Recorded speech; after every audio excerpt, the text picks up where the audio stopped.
Well, we will start this Q&A for the listening session that we had on July 13th. I will start off with the top questions that were asked on the Zoom meeting, and then I'll work down to the questions that were written. So we will start off with the first question that was asked. Is that how you want me to proceed with this? Is that okay, Denise and Sadie? Yeah, okay. But however you want to go through them is fine. All right. The first question, Alicia Hart asked, and her question was, for those counselors that didn't attend the march, what was your impression of it?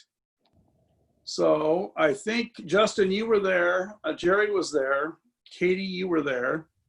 I think that only leaves myself, and Paul, you weren't on yet, and Kim, you weren't here yet. So this question is for me. I was still in shock over everything that was going on. I was very surprised at how many people showed up. There was a lot of people out there. They were very peaceful, and they did a good job of putting their cause up front and letting people know what it was about. And I can appreciate that. I was not there, not because I didn't want to be a part of it, but because I didn't want to be the focus of it. I had already caused enough damage. So in that question, I think that's the answer that you're looking for as to what I thought about that, that protest. So do we need to discuss any of this, or would you like to discuss some more of it, or how would you like to proceed with this? Denise? Yeah, this is for council discussion, so Okay. however, you know, then she had some suggestions, the next little part, and maybe Taylor, is Dr. Smith the one that did your training? No, I think are you talking about the that trainer that I recommended? Yeah. Yeah, no, that's Cliff Jones, different guy. Yeah. Okay. Do you want to speak a little bit to that, about that training, and that we might possibly use that, contact him for that training? Sure, yeah. So I'm a member of the Oregon chapter of the American Planning Association, and I'm on the Diversity, Equity, and Inclusion group. It's like a working group that works with the board. And they offered to the OAPA membership a free, they sent some of us to this training that was all about basically planning for diversity, equity, and inclusion in your organization. And it was geared more towards nonprofits, but the guy that does this training has worked in all sectors and does it for, you know, local governments and public sector as well. And it was awesome. He did a really good job of kind of breaking down how to have really hard conversations and how to kind of help people get past those. You know, talking about race is really difficult for a lot of people, partially because there's certainly ego involved. None of us want to be racist, but there is this sort of reckoning that we have to do where we've been taught a lot of racist things, whether it's, you know, whether we consciously know that or not. And so that's part of it. But then the other part of it is, yeah, just things that we still have yet to learn. And so he did a really good job of, I think the way that he worded it, and where I've heard it worded elsewhere too, is essentially calling people in rather than calling them out, you know, and kind of inviting people along and bringing people along. So that was one way in which it was really helpful and engaging and inspiring. You know, people left feeling like excited to do the work.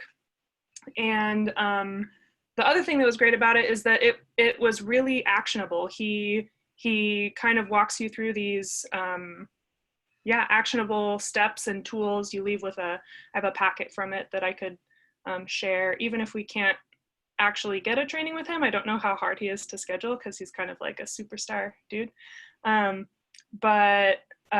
Yeah, so definitely something that is just really applicable and lots of action items that are super useful. That's it in a nutshell. Thank If you. anyone has specific questions, I could pull up the materials at some point. No, we appreciate that. Jerry, it says on here, speak to a counselor. I think you would probably be the best one to speak to on this because you've come to me. So do you have something you'd like to add to this? No, well, first I just want to thank you for your explanation of why you went there.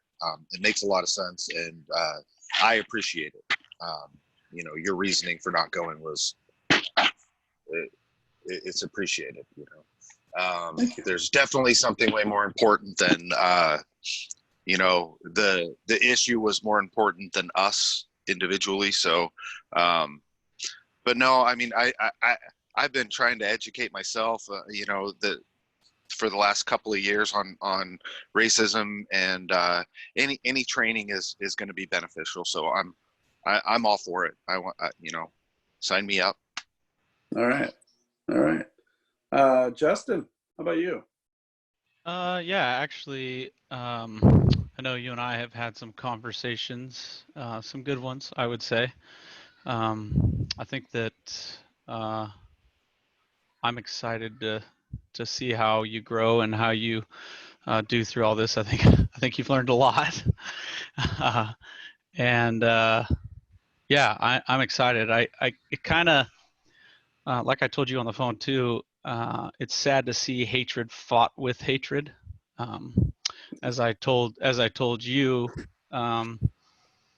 you should have been treated like you got treated. So I understand why you didn't show up, and I appreciate your answer. Thank you. Katie.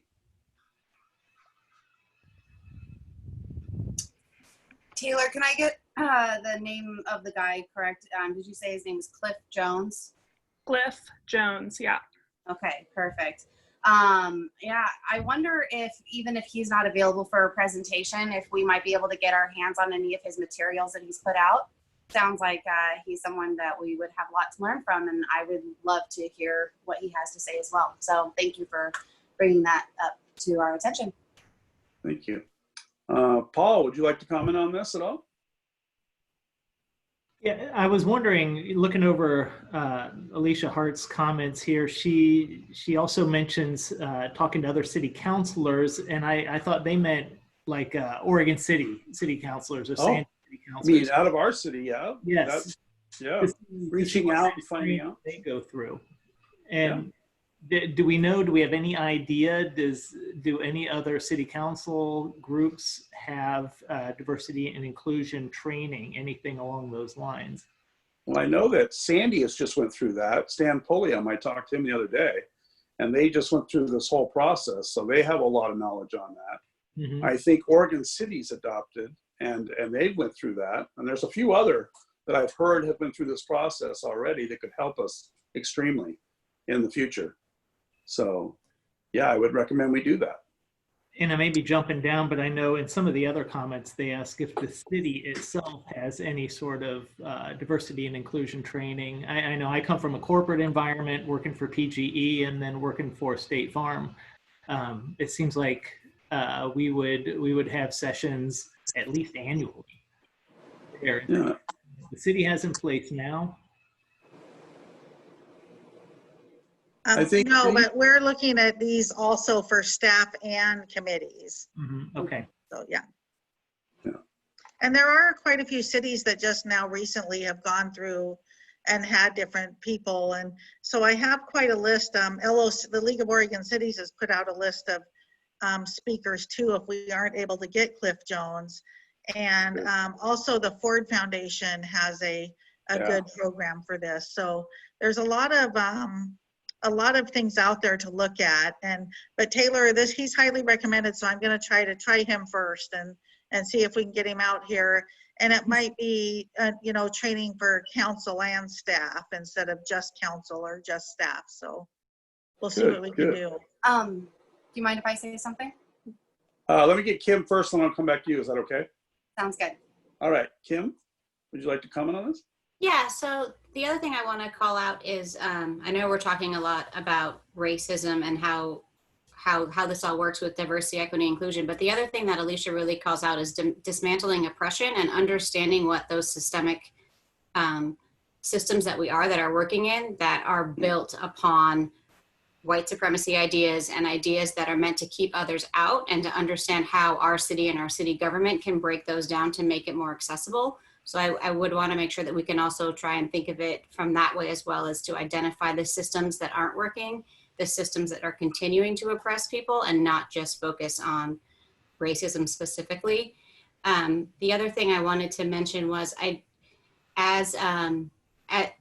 know a lot of other cities in the region have diversity, equity, and inclusion programs, and the county is just starting to build theirs out as well. So there may be some leveraging points as they start to roll out some of their training that they're pushing forward, that we could partner on with them or join them in what they're doing, and make sure that I really would want, I'm glad that we have someone to recommend, and I would really want to make sure we're vetting the folks that are coming in and teaching this, and are helping us walk through these conversations, and to make sure that we're not relearning the things that we want to be breaking down. Yeah, I appreciate that. That's a good comment.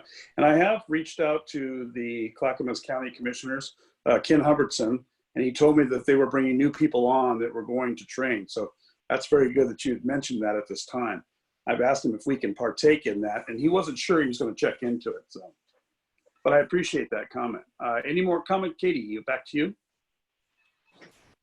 Thank you. I just wanted to say something that I don't know if a lot of people know about, but Commissioner Denise McGriff, actually from Oregon City Commission, she was at the first protest, and she came up to me, and I'd met her plenty of times. I know her very well. We had some great conversations. She actually loves Estacada, grew up kind of, camping in the area with her family. She had family from the area. She spent a lot of summers here in Estacada. So she actually participated in the first protest, not because she was marching against Mayor Drinkwine. She actually has a lot of respect for him and gets along with him really well. And she told me that, but when we had our conversation, but she might be someone that we want to invite into our city and have a real conversation with, because she serves her city in the same seat that we serve ours in. And she might have a lot of ideas that she's seen Oregon City start adopting and start changing, and she might be someone that we want to invite into the city to have that kind of conversation with as well. So I just wanted to throw out that she would be a really great resource to have out here with us. Okay, thank you, Katie. Anybody else wish to comment on this before I move us along? No? Okay, the next question is mostly focused on me.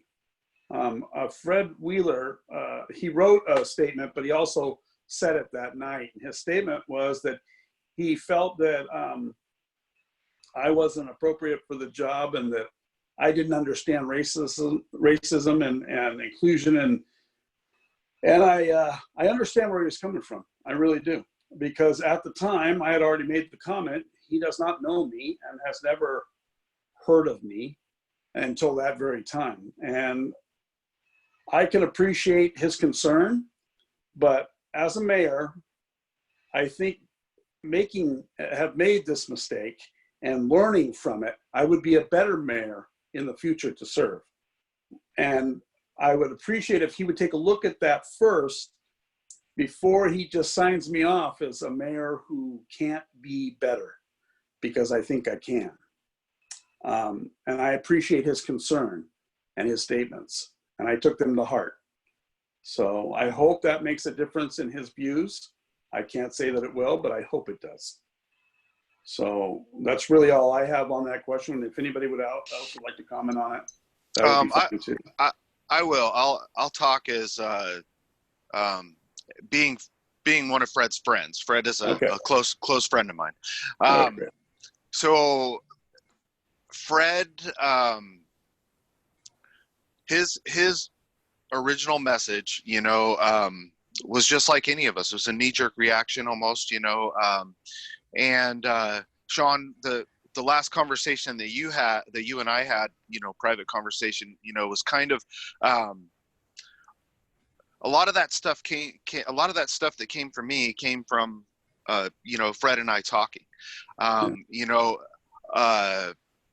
speaking out, acting, you know, it's not, it wasn't very apparent, very clear since the incident, what, you know, what you've done since then to, you know, stop the hate speech, stop the, you know, just what's going on in our community, you know. So, you know, if moving forward, if we, you know, if we as a council, you as a mayor, you know, can get out in front of this, and we've already made the first step by our proclamation.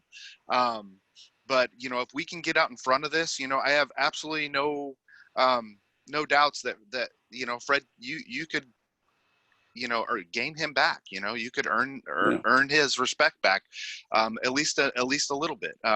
But I really think that we as a council and, you know, again, you as a mayor, we need to get out in front of, you know, racism in our community. And this is what we're talking about. We're definitely taking the right steps to get there. So, I agree.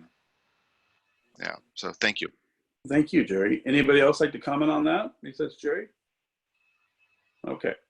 Then I will move on to the next. We had a listener named Carlos Romero, and he hopes the residents of Estacada take the time to listen and learn from the Latino experiences being shared. And I think he talked about how he was treated with officers, or some of the people that he knew in the Latino group were treated by officers in the Estacada area at one time. And he felt that it was unfair. That is something that I think we as a community want to know about if we have these issues. Now, we went through a changeover in our police services recently, and we went back to the county. I know the county is taking steps, but I would make sure that we keep an eye on this kind of behavior. If this is something that is occurring, we want to be ahead of it. And I would hope that all of you are on board with that, making sure that our police services are handling themselves in the best way possible with our community of color, Latino, Asian, any of those cultures. So I don't know how you feel about that, but I'm going to open it up for questions here. Any of you feel differently or feel you want to add something? Katie Dinsmore? Actually, this is a question for Denise. If we do have a disparate number of people that are impacted from a certain demographic as compared to other demographics in our community, we should probably be able to monitor that information with statistics. Since we do receive a monthly report from the Clackamas County Sheriff's Office with the number of calls, the number of citations, the number of arrests and things like that, would it be too much to ask or inappropriate to ask for the information that also relates to demographics of people that are being pulled over or cited? That way we as a city can be aware of how much one demographic may be impacted more so than another using those statistics. Sure, I will talk to them about it. And I'll try to get a report from the Clackamas County Sheriff about the trainings they go through and kind of let us know what do they do for their officers and you know, training and acknowledging the issues that are going on with Latino and you know, all people of color. Well, all people of color, you know, like I think it goes back to what Mayor Drinkwine said, which is if there's something going on, we should know about it. And if we're able to see those numbers, then we would be aware of an issue and we could bring it to the attention at that time, and it would be something that we could stay on top of. So that was just one idea that I had. If other people have other ideas they want to share. Yeah, I'll talk to Tony about it. Yeah, Taylor, I think you had something. Yeah, I was just going to add that I do think that probably certainly racial profiling plays a large part in those disparate kind of rates of police interactions and arrests, etc., brutality. But another part of it is also certainly that communities of color, especially Black communities,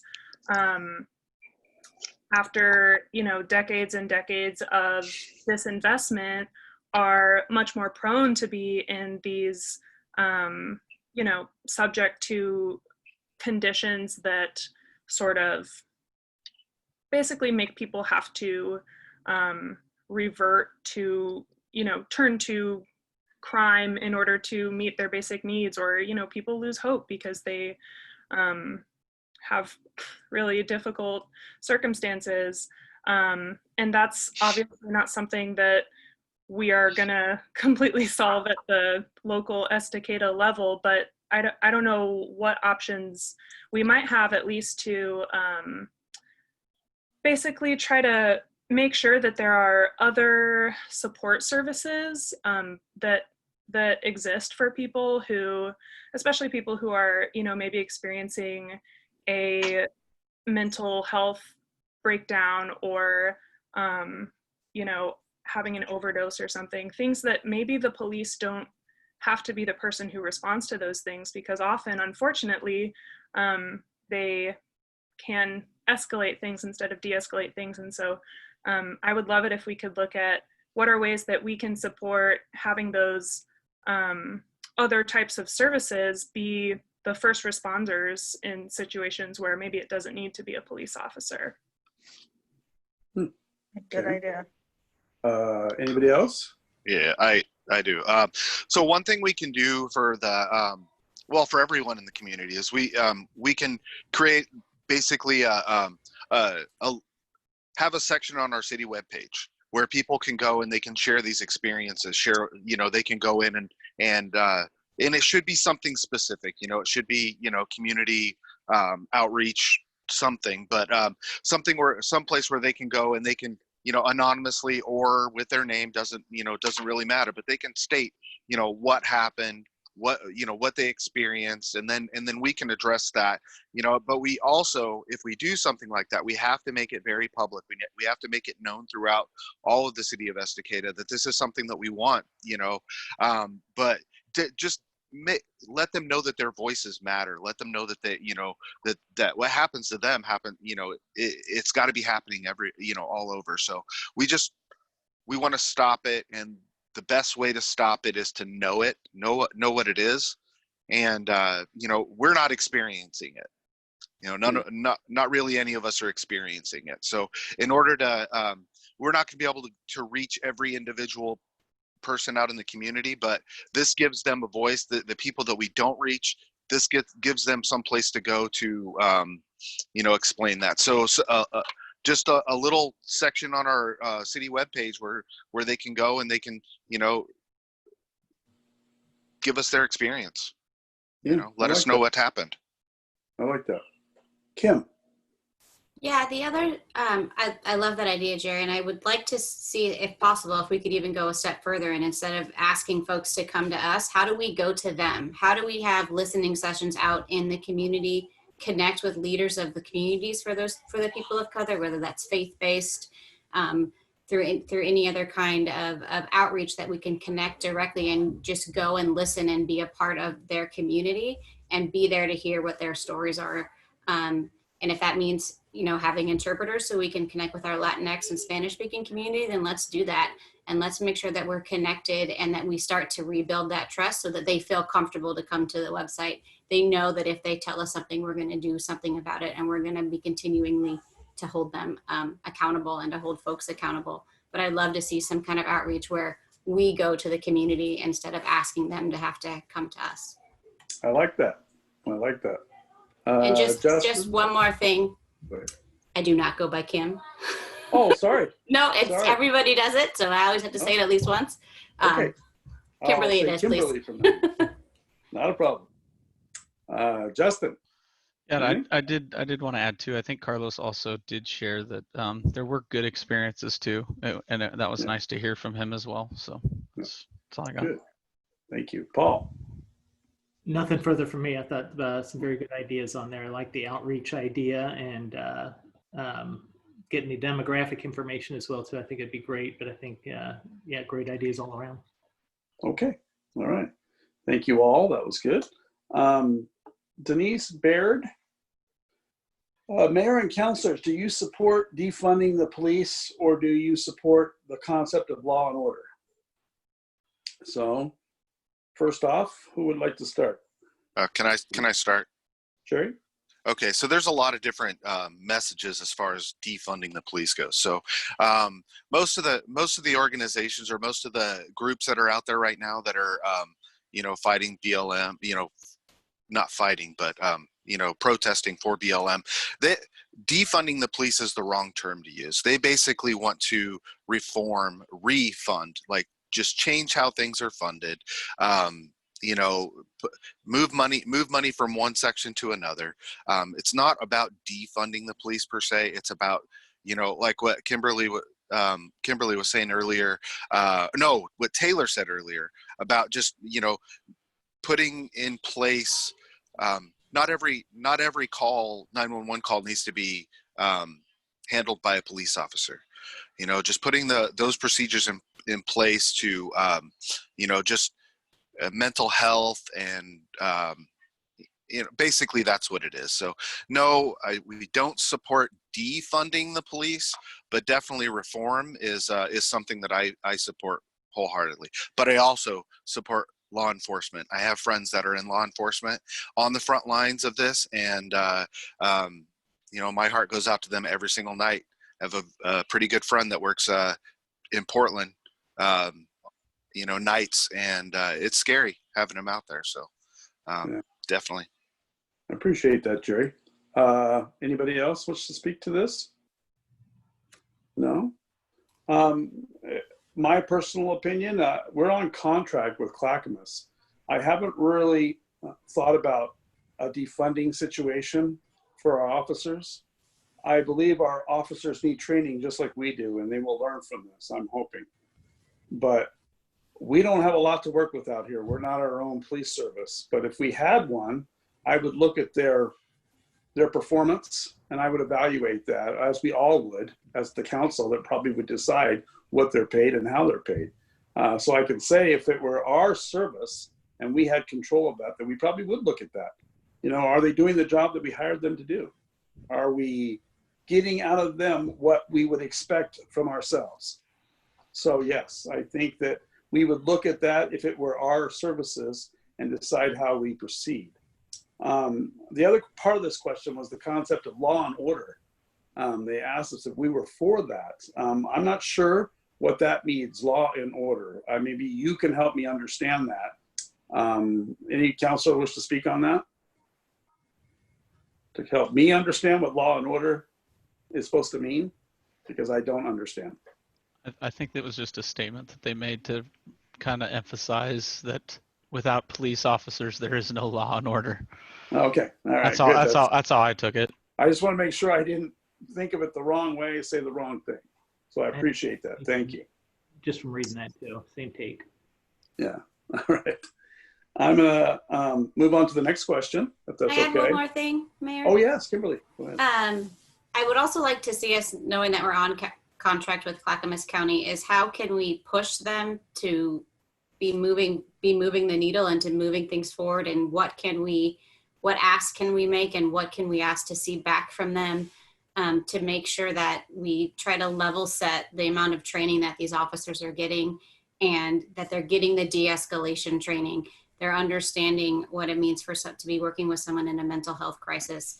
What are the metrics that we can look at, and what are they setting for themselves? Because I think it's just as important for us to be holding them accountable and to have clear expectations with what we expect when they're serving us in our city. Thank you. That was very well said. Yeah, well said. Anybody else want to add anything before I move on? No? Okay. The next question was from Kantika Brick. The cities of Beaverton, Taggart, Portland, Independence, Oregon City, and Salem, and all of Multnomah County have a ban on the carrying of long guns.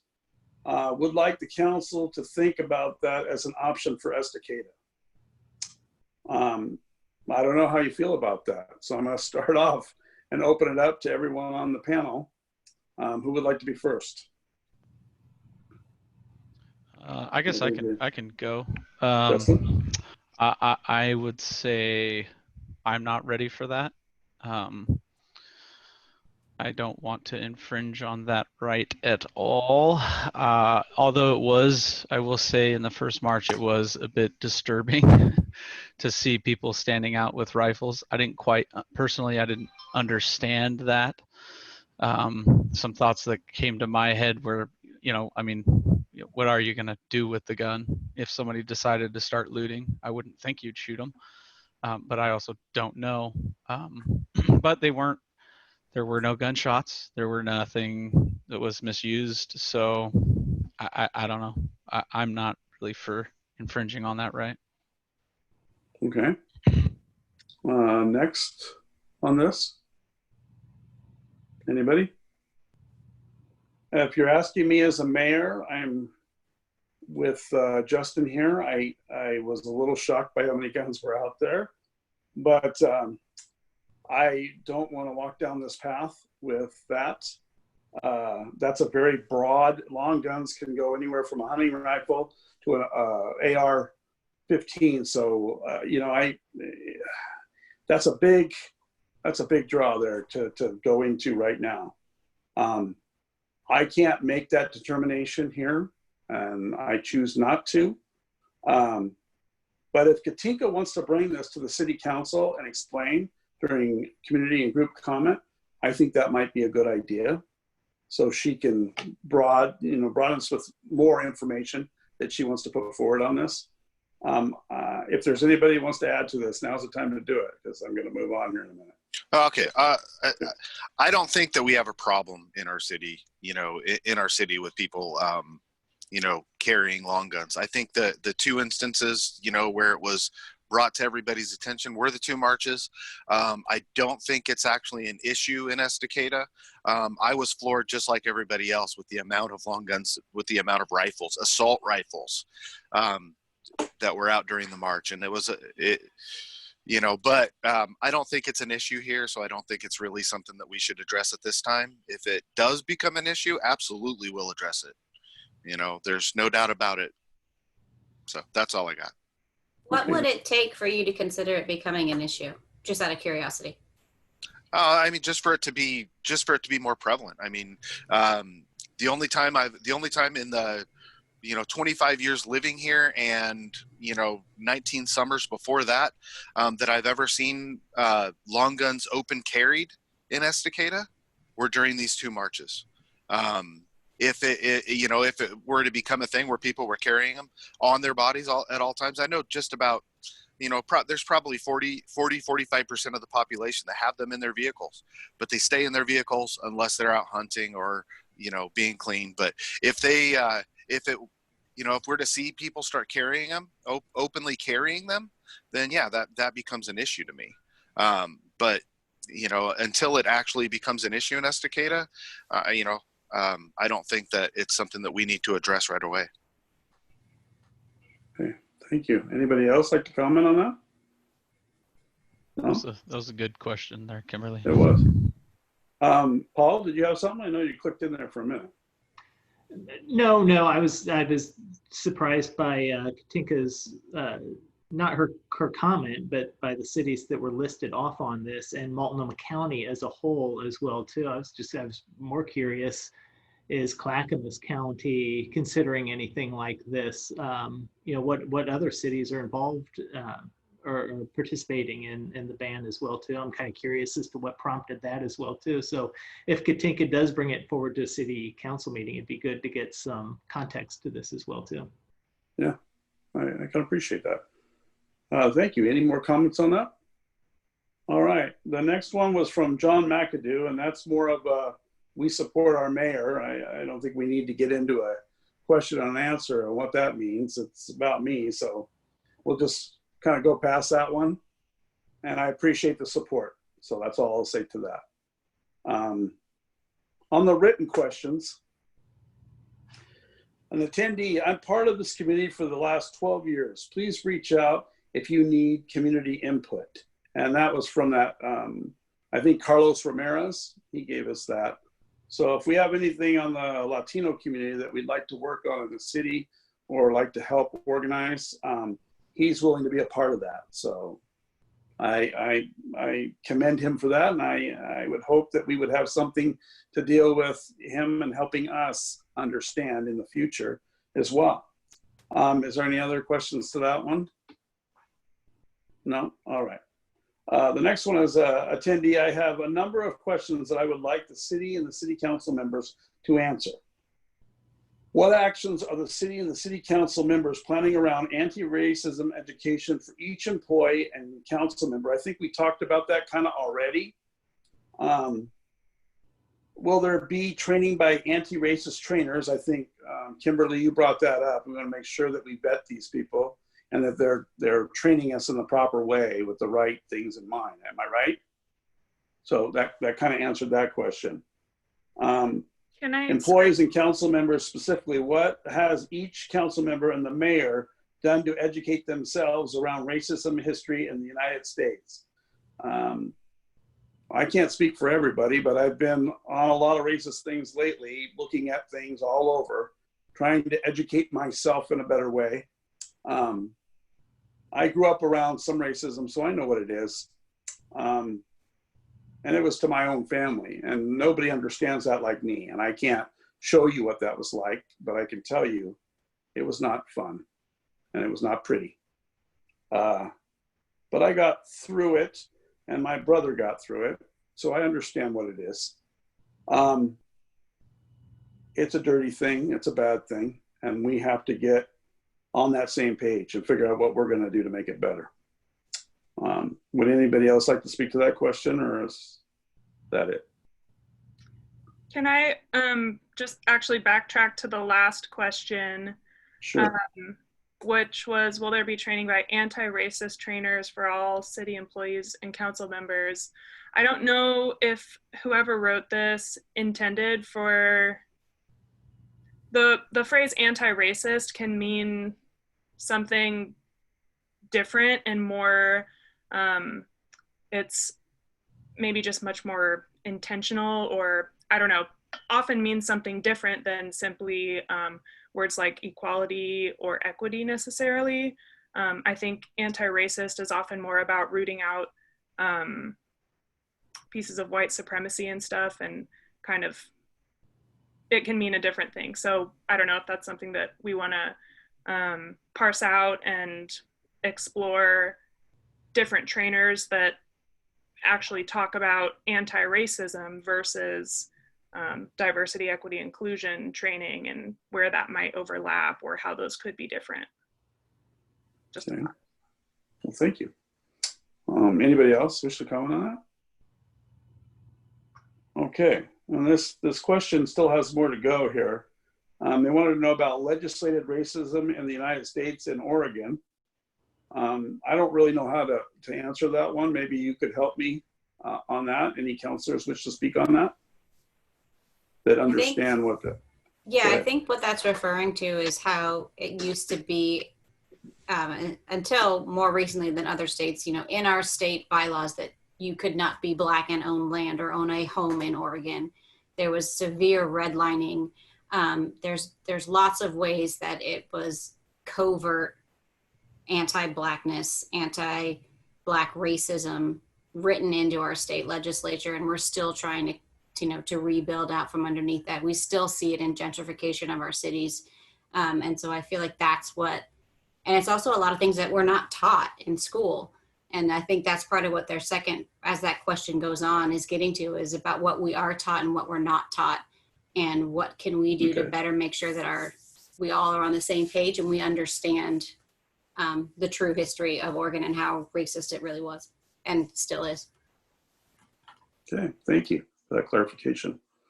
Anybody else got anything on that they'd like to speak to? Okay, well, this is kind of a long, it goes into another part here. So it says imperfect choices about textbooks in the schools that have been used for years. Now that's something I think we are starting to get close with our district, our school district. I think this is a conversation that I think needs to be had jointly between our school district and ourselves. And maybe even some of the training that we're setting up involve the school district if possible, so that we can all be on the same page as far as this is concerned. And I don't know how you feel about that, but I'll put it out there. Do anybody want to speak to that? No? So that's my Yeah, thought on that.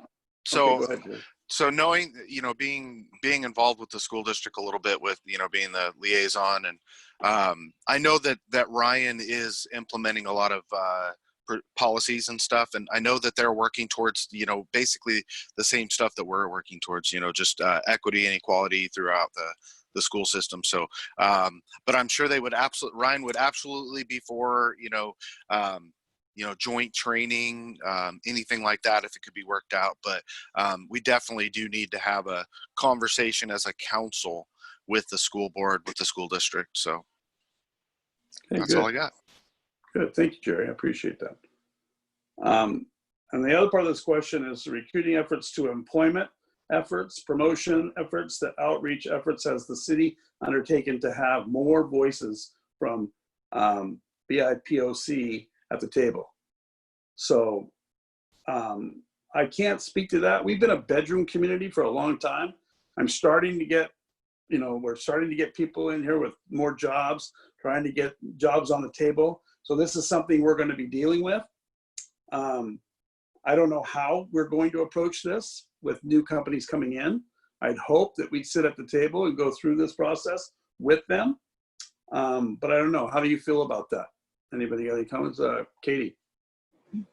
Well, Mayor, you were starting to reference something that I was actually going to talk about when we get to the next question, but I think this is a good segue. When you talk about how our community has been a bedroom community, a lot of the housing opportunities that we have in Estacada have been very limiting for a lot of different people, especially as we talk about different income brackets.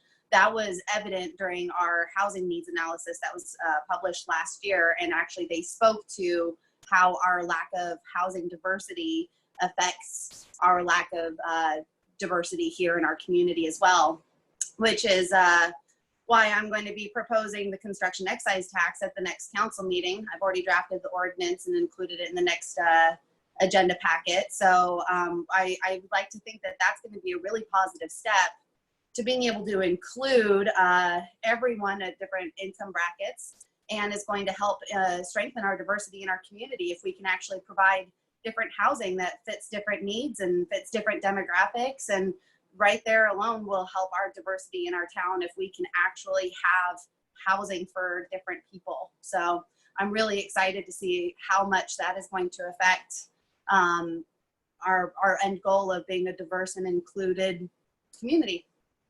Yep. Thank you. Anybody else wish to speak on this? Well, I just wanted, go ahead. Oh, go ahead, Kimberly, sorry.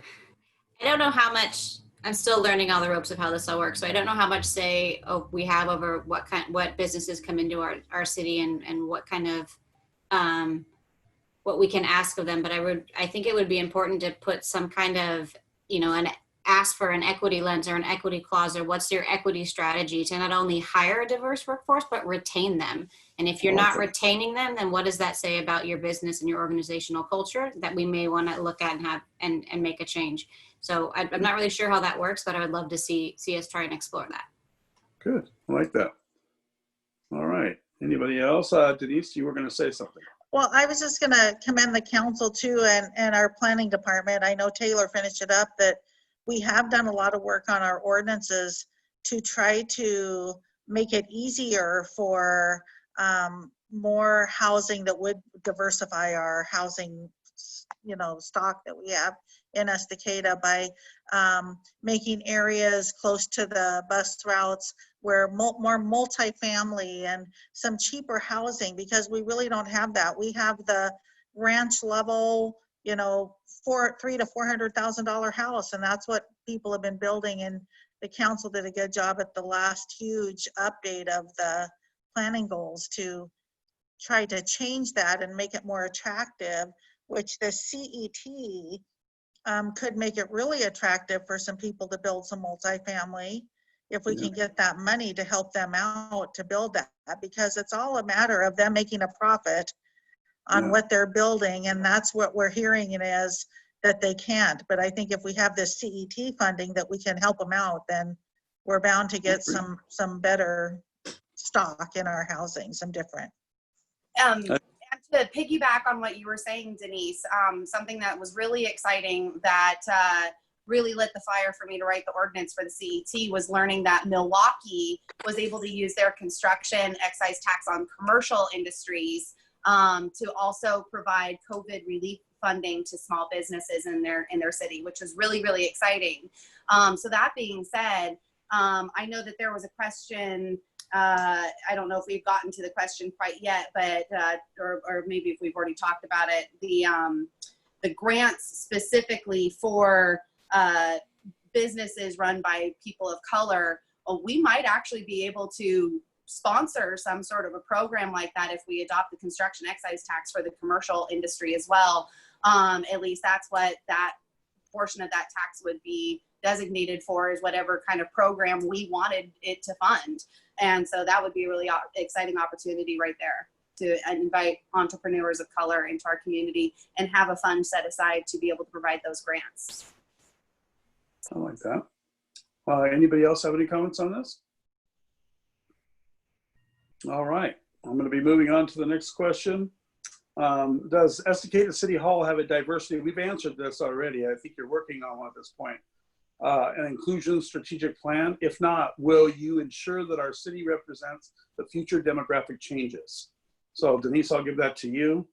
But like I said, I think we've answered that we're working on one, but I'll let you take it. Yeah, there are, I know the city of Gladstone has just put out an RFQ or an RFP for a strategic plan like this. And I think Taylor and I are going to talk about it and see what we can come up with for maybe some help on some funding for this, but it is one of the next steps, so. Okay, thank you. Anybody wish to speak on that before I move to the next question? No, okay. Next question, attendee. This is for Katie. It says, if Katie is saying she represents everyone, how many of them has she actually listened to? She and other council members make decisions in the best interest of Estacada residents, but they are making these decisions using their white lens and white privilege and white experience. Unless this engage with a broader community perspective, then their decisions are not representative. So Katie, I will hand that to you first, sorry. And then we will talk on it. I guess the only question that really pertains to me individually is how many people I've actually listened to. I think that's a good question. I do want to let everyone know, if you don't already know, I went to both of the protests, the one on June 26th and the one on July 17th.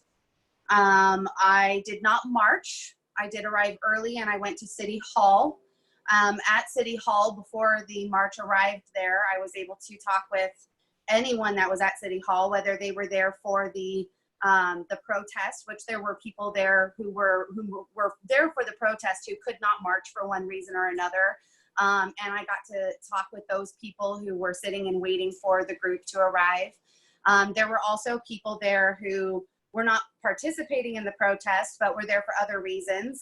Some of them were there to witness. Some of them felt like they were there for the need to protect. And I understand everyone's perspectives. That was their perspective, and they were ready to share those perspectives with me because I was there to listen to them. When the march did arrive at City Hall both times, I had my notebook out and I was taking notes. I was noting not only some of the messages that spoke most to me when I was looking across the lawn at all of the different picket signs, but I also wrote down all of the messages that spoke most to me when I was listening to the speakers. And I was actively listening to all of the speakers. I was not listening to them wanting to prepare something to say in response, just as I was not really prepared to respond to many of the questions that came up during our original listening session. I did attend our listening session back when all these questions were asked with the intent of listening. And I feel like I did. I listened actively, as we all should. And when I left with more perspectives, which was the entire point of listening, is to understand other people's perspectives beyond my own. And I appreciate everyone's voices that helped me shape those different perspectives. It was really important, and I think that it's important for us all to do. So I guess that was the only question that really was directed at me. everything else, people don't really know who I am or what I've gone through or anything like that. And I understand that I have my own white privilege that I have to live with, but I do not want to think that that does influence any of my decisions that I make here at the council. So thank you. Thank you. Anybody else wish to speak on this? Yeah. Jerry. Sorry. So I participated in both marches. I walked at the very back of the line. My goal, and Sean and I talked about this, my goal during both marches was to make sure that everybody marching and everybody counter protesting, I don't know if that's exactly what you would call it, but my goal was to make sure everybody made it down to City Hall safely, make it back to City Hall safely, that nobody nobody left the pack. I spoke with a lot of the people that were there for the protest. I spoke with as many people that weren't being aggressive, that would talk to me during the second march. Again, being in the back of the line, I had a lot of opportunity to talk to people, after the crowd passed through. I got to see how they reacted to the crowd. And if they talk to me, I talk to them. I've also been out in the community a lot, whether it be at the grocery store, talking to different people working in town, had conversations with them. It's been good. I'm out there listening. I'm out there, I was also at the Patriot March on the 4th of July, which was, it's pretty fun. So, but yeah, we're definitely out there. We're out there in the community. We're talking to people. I can't speak for everybody, but, we're out there. No, thank you, Jerry. On my behalf, I am learning. I am learning to be a better mayor, and I am trying to learn what I don't know about white privilege and white experiences. And I can tell you, it's a process. It's a process. But I will learn, and I will be better prepared and better understanding for everything that comes from this point on. That I can assure you. And that's all I have to say on that. I want to thank all of you for listening session tonight and answering these questions. I know I put you on the spot. Some were directed at me, some were directed at us. But I want to thank all of you for coming out tonight and speaking, and to you, the new people. I appreciate you being a part of this. You weren't a part of this when it happened, but you're in it now. And you're good counselors because you sat there and you listened and you answered and you gave good comment. So I appreciate that. So thank you. So one more question they added on the bottom here, and I don't really know how to answer this because it's not really in the council meeting itself, but I'll give you the question. It says, just out of curiosity, why is there a prayer before a city council meeting? Isn't there a separation of church and state? From my personal point, I'm going to give you first.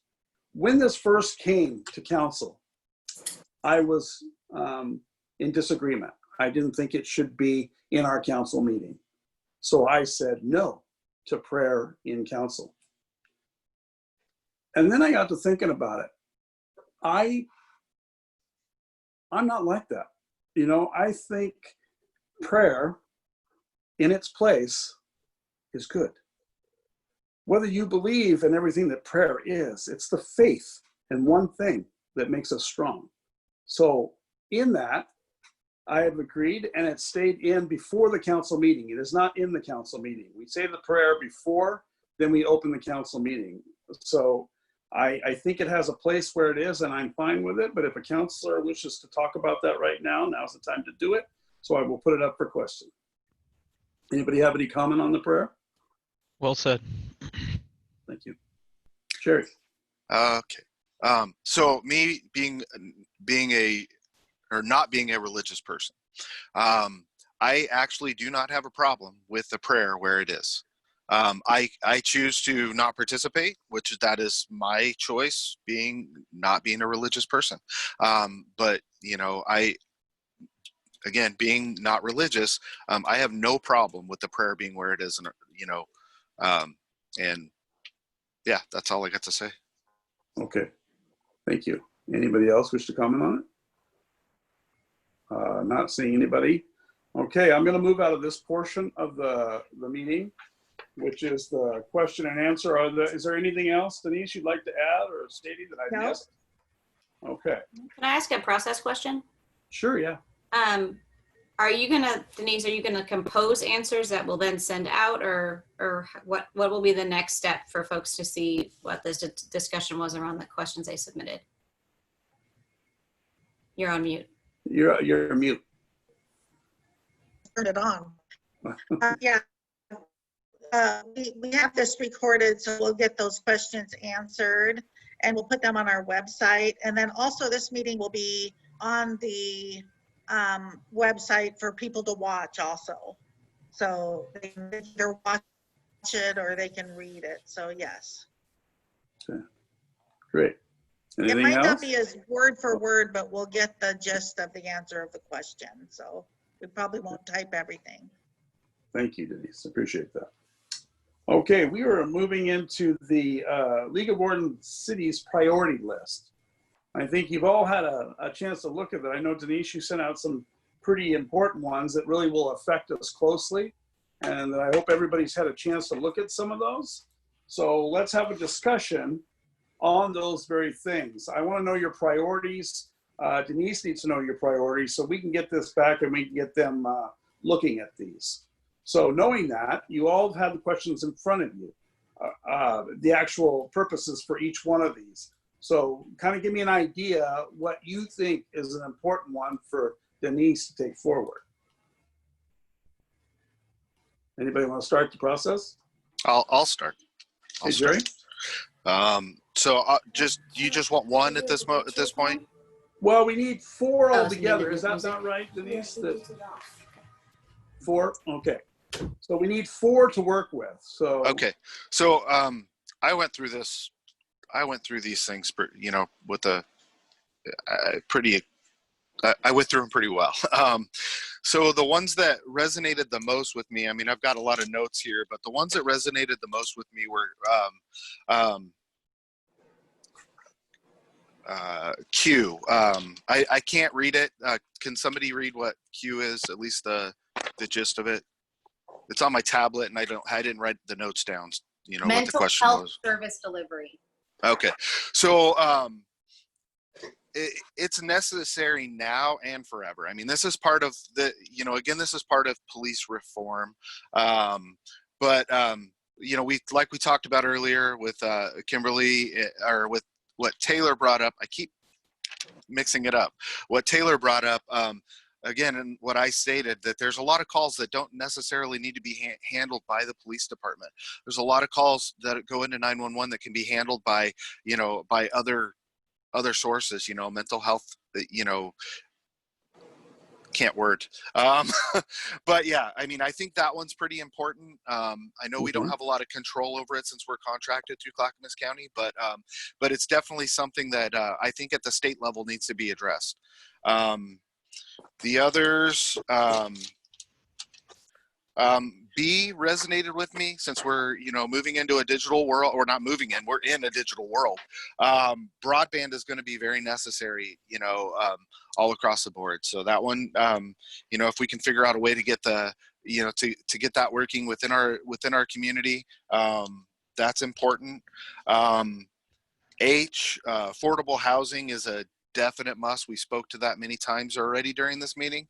And then my last one was J, because of the huge wastewater processing plant that we have coming up. That one will definitely be important for us in our community. So that's all I got. good. That was good, Jerry. That's well put. All of those are really essential. Katie. I just want to say, Jerry, you and I both had Jay in common on our list. In fact, the infrastructure financing resilience is going to be really imperative for not only our wastewater plant, but I think our water as well. So it's going to be really important, is Jay moving forward. Something I wanted to bring out as something on this list, but not necessarily something that we are going to end up putting on our list of 4, but is worth talking about, is the COVID-19 economic recovery investments. I don't know if everybody here is aware of what's been going on with the Clackamas County issue with being tethered to Multnomah and Washington County. First of all, when the CARES Act was passed, any jurisdiction with more than 500,000 people got specific funding from that act, which means that Washington County got it, Multnomah County got it, even the city of Portland got it, but Clackamas County fell short just by a couple thousand people, really. So we didn't get any of that funding, but our county is being tethered with these other 2 counties that actually do have additional resources to be able to provide economic relief to their businesses and to any other system that might be affected by this pandemic. That being said, we might not end up putting it on our list of 4, but I think that we should probably talk about sending some sort of a letter to our legislators who are going to be meeting soon in order to talk about the CARES funding and how that's distributed amongst the state and the cities in the next couple of weeks. So that's definitely something that I think we should still talk about as being important, even though we're not going to end up putting it on our list of priorities here. That being said, property tax reform definitely should be. And in fact, it was a policy that was developed by both of the committees that I participated on. It was a part of the community development and the finance and taxation. So it really is, it's an issue kind of across the board, kind of solves a lot of different problems. And I think that with that being a huge source of funding for our city and our schools and a lot of our infrastructure, I think that property tax reform should be on our list as well. But otherwise, Jay is a really good one, and I think that we should talk about you being up there as well. Okay, great. Hey, I just great. have a question, Katie. Since I don't have the list in front of me, I just have my notes. Can you use the letters? Because that's how I have them noted down here. I'm sorry. Yeah, so, if you don't mind. Yeah, it'd be great. Yeah, Thank you. So you and I both agree on Jay, and I was saying you as an umbrella is the property tax reform one. The COVID-19 one is letter D, but again, I don't think that that's important enough to just end up on our list of 4, because we have to narrow this down to 4. It's probably not going to end up on our list, but it's still really important, and I just wanted everyone to keep it in their thoughts. Okay. So yeah. All right. Who's next? Thank you very much, Katie. I appreciate that. I can tell you the 4 that I marked down. Okay, Justin? Jay I had as well.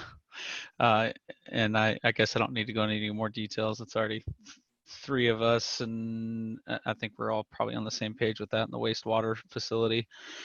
I also had the COVID one marked just as we need to pay attention and keep an eye on that one as well. I had you marked the property tax reform. I hate talking about taxes. I just do. But we have to, and that's part of it. It also made me put a question mark next to P, the marijuana tax, just as another way of increasing it and potentially using other tax money. And how many was that? I lost track. J, U, D, housing. I had that H as well, Jerry, H. But I also, yeah, that's good. I think G too, the renewable energy stuff was interesting to me, but that's all I had. Okay, thank you, Justin. Kimberly?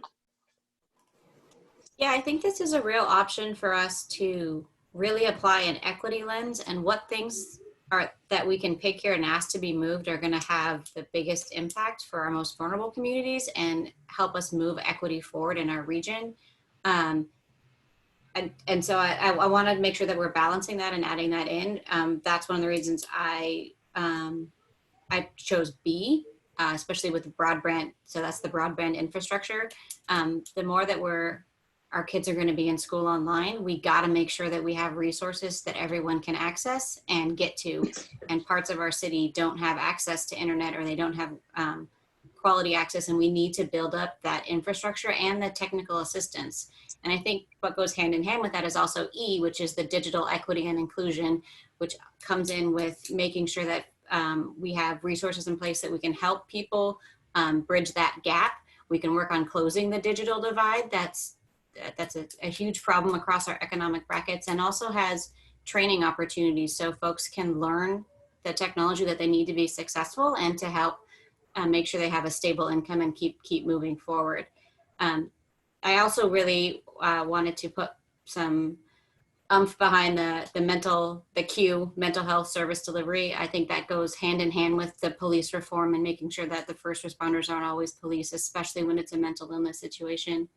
I do appreciate, Katie, what you said about D with the COVID-19 economic recovery.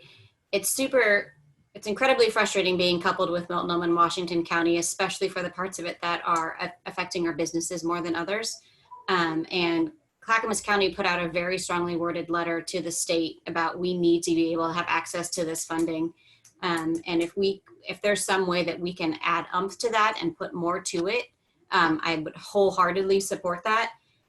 Just the way that the funding has been coming out it's not transparent, it's not understandable, and it's leaving our more rural communities kind of in the lurch, and it's going against everything that they say they're trying to be working on. So I would throw those in along with J. I think that one clearly is going to move forward, but I would like to see us put at least 2 equity-focused items on our list.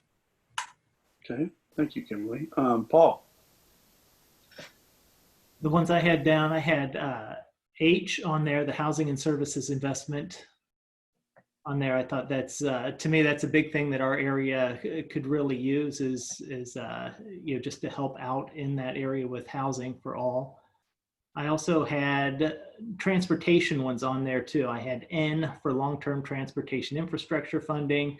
To me, it seems like from a budget committee standpoint, we are always trying to look for money to help with that. So I thought that one would be very helpful. And then going along with that one, I had X, state highway funds formula as well too, just thinking about, again, roads. And then I had down Z, water utility rate and fund assistance. But I had a question mark on J, the infrastructure financing and resilience.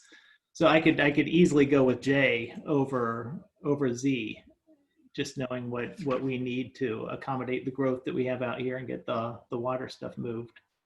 That said, the COVID one, I like the idea behind it. But to me, that one was just way too vague. This isn't a Clackamas County thing, right? This is a state of Oregon thing. And all they talk about in that is advocacy. I didn't see anything that had any meat to that. And that's coming from a business owner myself and somebody that works very closely with the other businesses that are out there. And then otherwise, I would be also, could very much support the property tax reform as well too. U. Oh, and Q. Mental health delivery. That was another one that I was definitely could go, had as a marked as a plus to, that could be a plus to our community. Okay. Paul, you brought up a letter that we haven't really talked a lot about or discussed a lot about, which is X, the state highway funds formula.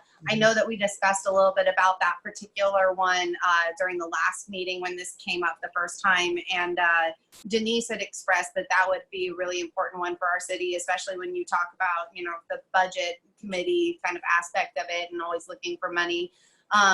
We talked about how that piece of the pie doesn't really seem to be big enough to be split all the ways that it's split. So having to re-look at that formula, I'm glad that you brought that one up because that was one of my list of 4 as well. So yeah, if you think that that's important for us to talk about, maybe we should think about including that one on our list of 4 as well. Okay. Thank you, Katie. And Mayor, I have Casey's choices. Okay. I don't have an explanation for them, but I have the letters. So Okay. he stated he thought important was B, D, H, and X. So. Okay. All right. Well, that's good. All right. I think I got everybody right except for myself. Okay. My choices were J, obviously, for the sewer plant, things that we're going to be dealing with here really soon. I felt that was really important. It's going to be an expensive process, and there's going to be a lot involved in that. I picked H for housing. Obviously, I think housing is very important. I think getting affordable housing is really important. I think our price point in our houses that are out there now are unthinkable for a lot of people. And I think we really need to focus on that. I picked X for state highway funds. Being on this as long as I have, I've seen how hard it is for us to get money to repair our roads. And we do one road and it's so expensive. And I think anything to help with that is going to benefit us to get our people back and forth. Without roads, we're done. We can't get anywhere. So I felt that was really important. And then I was on board with the water utility rate and fund assistance. That was my last one, and that was Z. I felt those were all important ones. So anybody else have any comments? Okay, I'm going to bring it back to you, Denise. Where are we at with the 4 that you have a consensus as the 4 that are most important? Well, J, Jay is definitely on we that. Yeah. have J. And we have quite a few people with U, which was Property tax reform. the property tax reform. Okay. So I'm going to just throw out J is for sure. U had quite a few. And then we had the 2 finance between X or between Z and what was the other one here? Z and H, was it H? I got to get back to my screen that shows hold on just a second. There were the 2 infrastructure ones, J and Z, that were both mentioned. I think that if we, go with one of those, because they kind of do both water and wastewater. So you guys, and then I think the mental health one was the next one that came in. I think that's a good one. Because it's going to be statewide what they're fighting for these. So, they're all going to help us. But so I guess, but it looks like J and U, and the mental health was Q. Okay. And then either one of those financing ones, they were both mentioned. J seems to be better where they actually mention the public works fund, and that's where we have funded our reservoirs and some of our bigger projects out of. So if there was more money in there, that would really help us. Okay. But yeah, so I mean, maybe you guys can discuss those and Sure. if Well- you want to switch one around or. Okay. Denise, I was kind of tallying as they were saying them, and I just want to point out that H and X got a lot of votes. H and X. Yeah. Yeah, X Housing. was, Yeah. which was X? X is the state That's the highway. state highway funds. Okay, highway funds, yep. Okay. I mean, So So- she might have a better tally, so, X got 1, 2, 3, 4 votes out of 7, and H got 1, 2, 3, 4, 5. okay. Okay. So J, I think and J then is a definite. H, H is a and definite. X, and what was your other one? If I haven't, I go behind it, but I'll do it now. Okay. Okay, I would really like to see us something to try to do to help with the digital divide and the huge gap that is there over the state highway funds formula to help get the broadband access to our folks who need it, and at this point to be able to attend school. I think we really need to put some weight behind that. Any counselor that communicates with the school district, did we hear of any huge issues when we did go virtual there at the end of the year with children not having access? They purchased some hotspots. I don't know if he did that through Reliance or if they did that through mobile networks. I'm not sure, but I know they purchased some hotspots, and those were issued or put out, where they were needed. But they haven't really been talking about that. I mean, their plan worked, but they haven't really addressed that in any of the meetings. I heard something similar, but I didn't have any confirmed source or anything, but I heard something similar to that. I'm not opposed to it at all, and I think it's a good idea, but I also don't want to double it up if the school district's handling that portion. But I mean, I could go either way, to be honest. I think that's why I like E, because it goes beyond just the infrastructure and it actually lends some more assistance towards training and to make sure that folks understand what they have and know how to use it, and focuses the funds in our most disparate communities. That's why I prefer E over B. But being in the schools and talking to a lot of parents, there were multiple problems with they ran out of hotspots. They didn't have enough to go around. They weren't always super reliable. Folks were using their neighbor's internet. And so it's just, I think it got us through 2 months, but if we're going to have to move to a long-term solution for internet to go to school, I think we have to strengthen our infrastructure. I had E down over B myself. I thought that if we were to choose one of those, to choose between the two, I liked E because they talk about partnering with schools, healthcare, and other stakeholders. To me, that one seems like it would help more people. But what are we down to? What would we look to take out? Because right now we're looking at do you have the tally? I'd like to see where we are, what we're debating. Are we debating 5 down to 4, or where are we at right now? I showed J, X, and H are for sure's, and then I didn't really have a fourth one down yet. There was a lot of Q's, or a few Q's, but I didn't have a fourth one that had. Oh, I thought U was on our list as well. The property tax reform. Yeah, I thought it was U over X. Yeah, I had 1, 2, 3. How many did you have for you, Sadie? I have 3. Okay. So maybe And X you had what? 1, 2, 3, 4. Okay. So maybe it'd help if we just kind of voted to just start to eliminate things. So can we just do an all in favor of J and get J out of the way? We don't talk about it anymore. Yeah, if we could all write down our 6 that we want to raise our hand for, and then go through the line, raise our hand when we want to vote for it, and then someone can write down how many people vote for that, and then we take it like that. Yeah. Yeah, so J and H would be off the board. Huh?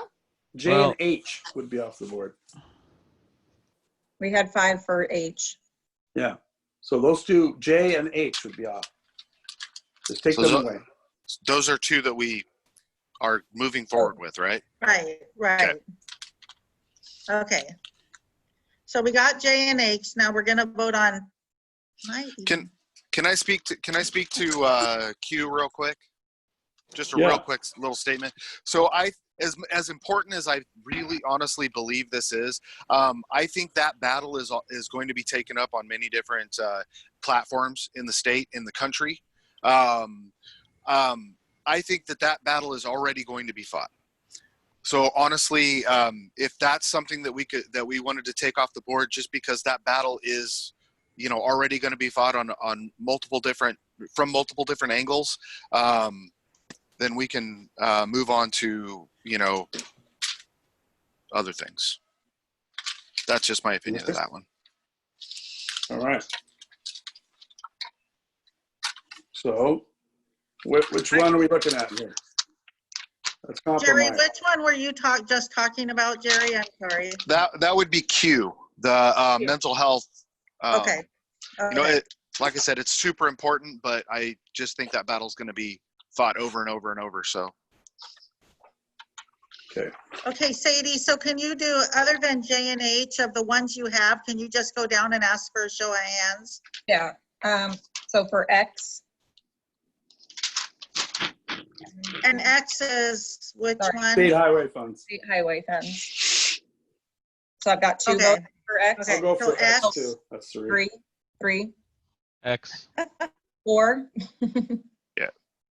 Okay, 5, Jerry? Yeah. Okay. Okay, so I think X is definitely one. And then I have E.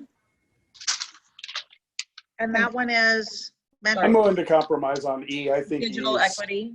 digital equity, okay, 1, 2, 3, 4. I've got 4 votes on that one. 4. okay. And then the other one that I had a lot on was the Q, which was mental health service delivery. Well, did we miss you, the property tax reform?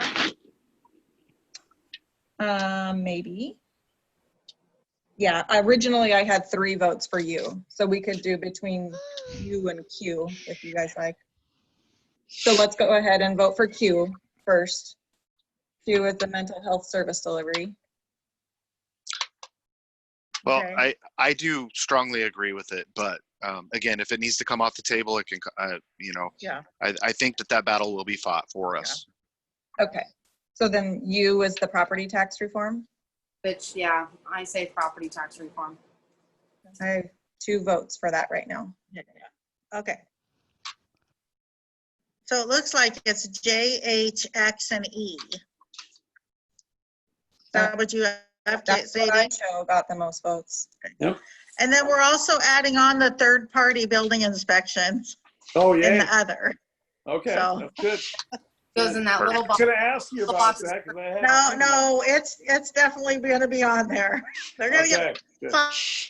Hey, Denise, from us. Denise, I participated on 2 of these policy committees. If you wanted me to bring that up as a thing to talk about, I would have been happy to do that with one of the policy committees. I mean, I served on community development and finance and taxation, so. The I'm gonna community send you develop- some information on it. Yeah, definitely. Yeah, I'll I will. on the committee for agenda for next Yeah. time.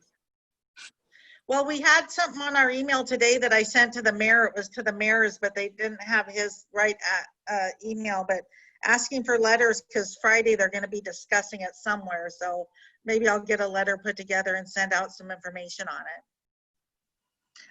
My internet is not doing real well, so you guys are breaking up. So if I'm breaking up, I'm sorry. Well, that's all right. It's doing it on mine too. All right, so we got through that part.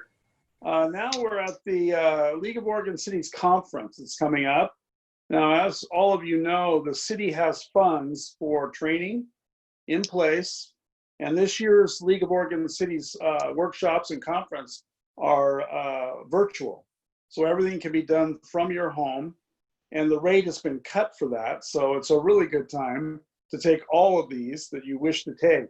You've all got a list of all the things they have out there. And at the same time, Denise has put out a recommendation for some really good courses that she thinks would be beneficial. I agree wholeheartedly.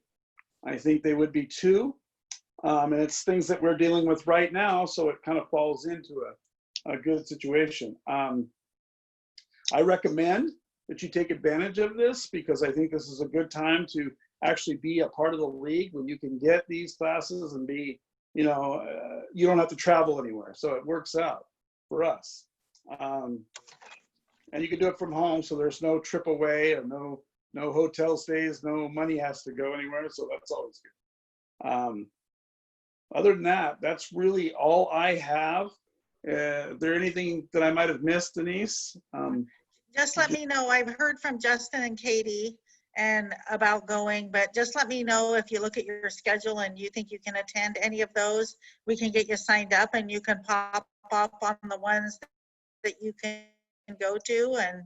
And I know lots of you work during the day, so this is during the day stuff, but it'd be great if, and the highlighted ones were just showing you what's available. So all of those breakout sessions are gonna be great. So Yeah, especially to new people to just kind of hear about some other programs. So don't feel committed to those yellow ones. I just wanted to point out that there were a lot of good things that were going on. So, and Okay. it'll be interesting to see how they do the networking on Zoom. So Sure. Kimberly? that might be an interesting thing. Would attending this, would that be pulling funds away from any potential equity training or anti-racism training that we would want to do? Or how do we leverage that? Yeah, so the council expense, I can't remember how much we have in there, but we have quite a bit in there, and we have never hit that. And the 1 year that we bought all new iPads, we might have. So I don't think it will prevent us from doing both. Okay, So, yeah. thank you. Mhm. Good. And on that note, Denise, you can sign me up for it. There's a few in here that I could use.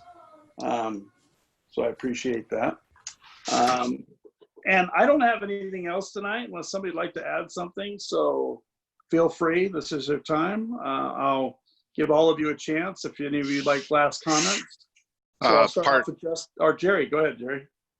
Parting thought is I am amazed and so thankful for the decisions that we made with the 2 new counselors. You know, this is awesome hearing the points of views and just knowing that they're you know, they're gonna be involved, that you know, they were the right choices. I'm very happy with the decisions we made, and thank you all. This has been a good night. Thank you. Justin, let's get up to you. I'm good tonight. All right, great. Paul, we'll cut over to you. Nothing further. I appreciate the experience and chance to work with all of you. Thank you. Kimberly. Yeah, I echo Paul. I'm very excited to be here and be involved in these conversations and to keep pushing stuff forward. Thank you. Katie. I just want to thank everybody. It's been a really great evening, and I love having a workshop in August. So thank you. All right. Thank you. And on that note, I appreciate all of you tonight, and I appreciate the fact that we had the conversation. And new counselors, I hope you're going to think about running for office since you have to rerun in November. So maybe some of you would like to consider that instead of just partially in there. But I thought I'd throw that in there at the last minute, just so you get a chance and you don't forget. But I thank all of you. You did a great job tonight. It showed how we as a council can make the right steps, and I appreciate all of you for doing that. And I am now going to sign off. So thank you for another broadcast evening.